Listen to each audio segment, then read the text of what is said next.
이사야 63장 말씀의 시작은 에돔에 대한 보복의 말씀, 에돔에 대한 심판의 말씀으로 시작되고 있습니다. 갑자기 나오는 심판의 말씀이라고 생각할 수도 있겠지만 이전에 에돔이 유다에게 행했던 만행과 여기에 구원을 베푸신 하나님을 1절부터 6절까지 말씀은 오늘 다시 기록하고 생각하게 하고 있는 것입니다. 이사야 63장 1절은 에돔을 심판하고 돌아오는 개선장군 같은 여호와 하나님의 모습을 설명하고 묘사하고 있습니다. 그가 곧 공의를 말하고 구원의 능력을 가진 분이다 라고 말씀하고 있는 것이에요. 예언자는 의복이 왜 붉고 그 옷이 포도즙 틀을 밟은 사람 같느냐고 묻고 있습니다. 큰 틀 안에 포도를 잔뜩 넣고 발로 밟아서 즙을 낼 때 그 포도즙이 튀어서 옷이 붉게 젖은 것인데 그 붉게 물든 하나님의 모습을 오늘 말씀하고 있는 것입니다. 이에 여호와 하나님은 포도에서 튄 그 즙은 피라고 말씀하시며 3절에서 나는 누구의 도움도 받지 않고 원수들을 노함으로 심판하셨다라고 말씀하고 있습니다. 그래서 그들의 피로 말미암아 옷이 붉게 물들었다라고 말씀하고 있는 것입니다. 하나님은 계속해서 오늘 말씀 4절에 원수 갚는 날이 다가왔고 구원의 해가 가까이에 왔다라고 말씀하고 있습니다. 아무리 살펴보아도 나와 함께 동역할 사람이 나 주 여호와와 함께 동역할 사람이 없다라는 것을 이상하게 여기셨지만 하나님의 분노는 다른 사람의 다른 이의 도움을 필요치 않으셨습니다. 하나님의 분노 자체가 승리를 쟁취하셨기 때문입니다. 오늘 말씀 5절입니다. 내가 본즉 도와주는 자도 없고 붙들어주는 자도 없으므로 이상하게 여겨 내 팔이 나를 구원하며 내 분이 나를 붙들었음이라. 아멘. 이어서 오늘 말씀 6절에 여호와께서 분노하심으로 민족들을, 열방들을 그리고 에돔을 밟아 이기셨으며 그 분노함이 그들을 취하여 비틀거리게 하였을 뿐만 아니라 그들의 피를 땅에 쏟아지게 하셨던 것입니다. 순전히 하나님의 분노로 대적자들과 에돔을 심판하고 계신 것입니다.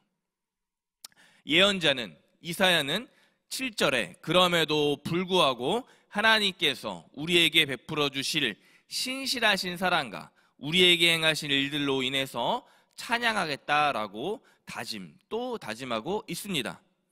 여호와께 크신 은혜와 긍휼을 풍성한 사랑을 입었으니까 이 은혜를 내가 만방에 선포하겠다, 내가 만방에 전하겠다라고 말씀하고 있는 거예요. 이 자리에 계신 모든 성도님들 여러분, 이처럼 변함없으신 진실하신 신실하신 하나님의 사랑을 이 말씀에서 보시기 바랍니다. 8절에서 여호와께서 그들은 나의 백성이요 나에게 거짓을 말하지 않는 자녀들이라 자랑하십니다. 이후에 하나님께서는 그들의 구원자가 되시는 것이죠. 왜입니까? 주 하나님 앞에서 정직하고 거짓이 아닌 진실을 말할 때에 하나님은 그들을 인정하시고 구원자 되시기 때문입니다. 또한 하나님께서는 친히 사랑하시는 백성들이 고난을 받을 때에는 기꺼이 우리의 고난에 동참하고 계십니다.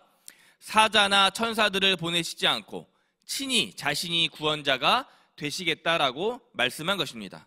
하나님은 아주 오랜 시간 동안 우리를 안고 보호하고 계셨던 것입니다. 오늘 말씀 9절입니다. 그들의 모든 환난에 동참하사 자기 앞에 사자로 하여금 그들을 구원하시며 그의 사랑과 그의 자비로 그들을 구원하시고 옛적 모든 날에 그들을 드시며 안으셨으나. 아멘. 드시고 안으셨다.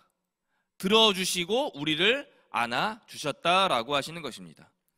9절 마지막 부분에 그러나 그들은 그 은혜를 망각하고 주의 영, 여호와의 영을 근심케 하고 있습니다. 이스라엘이 하나님께 반역한 것입니다. 어쩔 수 없이 하나님은 다시 이 일을 돌이키시고 그들의 원수가 되어서 싸우실 수밖에 없는 상황이 된 것이죠. 그리고 여기에서 반역한 민족들은, 열방들은, 이스라엘들은 이전에 모세의 날, 출애굽기의 모세의 구원의 날, 즉 그 은혜의 날을 다시 한번 기억하며 바다에서, 홍해에서 우리에게 구원을 베푸신 그 하나님의 구원이 어디 있냐고 도리어 적반하장격으로 하나님께 반문을 하고 있는 모습이 나타나고 있는 거예요. 이스라엘 백성들은 심판을 당하자 이제 뒤늦게 정신을 빨리 차리고 모세 때 바다와 광야에 구원의 은혜를 베푸셨던 하나님을 떠올리고 있는 것입니다. 오늘 말씀 12절입니다. 그의 영광의 팔이 모세의 오른손을 이끄시며 그의 이름을 영원하게 하려 하사 그들 앞에서 물을 갈라지게 하시고. 아멘. 여호와 하나님의 영광의 팔이 직접 모세의 오른팔을 들었던 것을 이스라엘 백성들, 후손들이, 그리고 우리들이 기억하면서 이제 서서히 깨달아 가는 것입니다. 자신들이, 우리들이 하나님 백성으로 왜 선택받아 살아가고 있는지, 우리들의 나의 정체성이 무엇인지, 이제껏 오늘날까지 하나님께 내가 어떤 범죄를, 죄악을 저질렀는지 이제 와서 다시 회개하며 통회하고 있는 것입니다. 이제 어디 계시나, 이제 그 하나님 어디 계시나 11절과 13절 말씀 두 번에 걸쳐서 자신의 약함을 바라보면서 내 인생의 구주, 주인은 하나님 한 분밖에 없다라고 이제서야 고백하고 있는 것입니다. 다행입니다. 이제라도 돌이키고 이전에 하나님의 은혜를 구하고 있으니 말입니다. 오늘 말씀 13절입니다. 그들을 기품으로 인도하시되 광야에 있는 말같이 넘어지지 않게 하시니가 이제 어디 계시냐? 이제 어디 계시냐? 아멘. 하나님이 우리를 위해 오늘날까지 무엇을 하셨고 무엇을 먹이시고 어떤 것으로 입히셨던 분이신지 애굽과 광야에서 인도하셨던 그 하나님 구원의 역사와 은혜를 또다시 깨닫기 시작한 것입니다. 이것이 우리들의 인생인 것이에요. 말씀을 맺겠습니다. 성경의 이야기를 보면 꾸준히 반역하고 돌아서는 인간과 이러한 인간을 향해서 심판하시고 징계하시는 하나님, 그러나 결국에는 주님이 먼저 용서하시고 품어주심으로 구원하시는 하나님의 사랑 이야기가 가득가득 나타나고 있습니다. 마치 부모와 자녀의 사랑의 그 내용과 같이 끊임없이 배반하고 또한 죄를 짓고 떠나는 이스라엘, 끊임없이 사랑을 베푸시는 하나님, 다시 끊임없이 죄를 범하는 이스라엘, 끊임없이 다시 그들에게 다가서시는 하나님의 사랑의 이야기가 이사야서, 예언서, 아니 구약, 신약 전체를 통틀어서 나타나고 있는 것이에요. 지독하게 배역하고 돌아서는 이스라엘의 백성들을 보고 있으면 이쯤이면 정말 망하게 하시겠구나라는 그 생각이 들 수도 있겠지만 끝내는 하나님의 인자하심과 긍휼하심이 결론인 경우가 허다하게 성경 이야기에 나타나고 있는 것입니다. 그들의 반역보다는, 우리의 거짓되고 불순종함보다는 주님 하나님 그분의 다함없는 사랑이 훨씬 더 크기 때문인 것이에요. 오늘도 우리는, 그리고 우리 모두는 나는 주님 배신하는 자리에 서 있지는 않은지, 이쪽 길이 아닌 걸 알면서도 떨쳐버리지 못하는 죄 때문에 하나님과 저 대척점에 서 있는 것은 아닌지 돌아봐야 하겠습니다. 이쯤 되면 하나님도 나를 어쩔 수 없을 거야 라고 자포자기하고 싶은 심정이 들 때도 있는 게 우리의 또 인생 길인 것이죠. 그러나 한 가지 반드시 기억해야 할 것은 내 죄의 크기보다 하나님이 품어주시는 그 사랑의 크기가 더 크고 더 위대하고 더 넓고 깊다라는 사실입니다. 뭐입니까? 이런 나를 누가 받아주겠어가 아닌 이런 나도 받아주시는 하나님이 있잖아 라며 더욱 주의 은혜를 구해야 하는 하루가 되셔야 하겠습니다. 하나님은 오늘도 내가 어떤 삶을 어떻게 잘 살고 있을지라도 또 못 살고 있을지라도 그것에 관계없이 내 삶에 개입하기를 준비하고 계시는 하나님이신 것입니다. 고난 가운데 있을지라도 여전히 돌이키지 않은 죄악 가운데 살고 있을지라도 말입니다.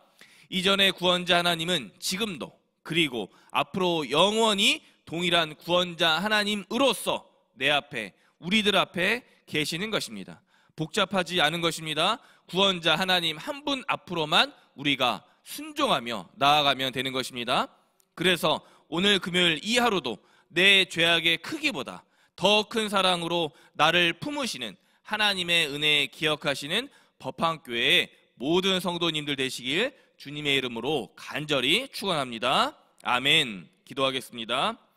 그들의 모든 환난에 동참하사 자기 앞에 사자로 하여금 그들을 구원하시며 그의 사랑과 그의 자비로 그들을 구원하시고 옛적 모든 날에 그들을 드시며 안으셨습니다. 아멘.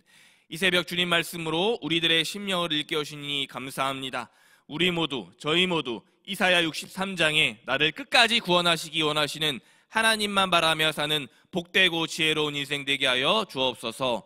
우리를 죄악에서 구원하신 예수 그리스도의 이름 부르며 간절히 기도드렸습니다. 아멘.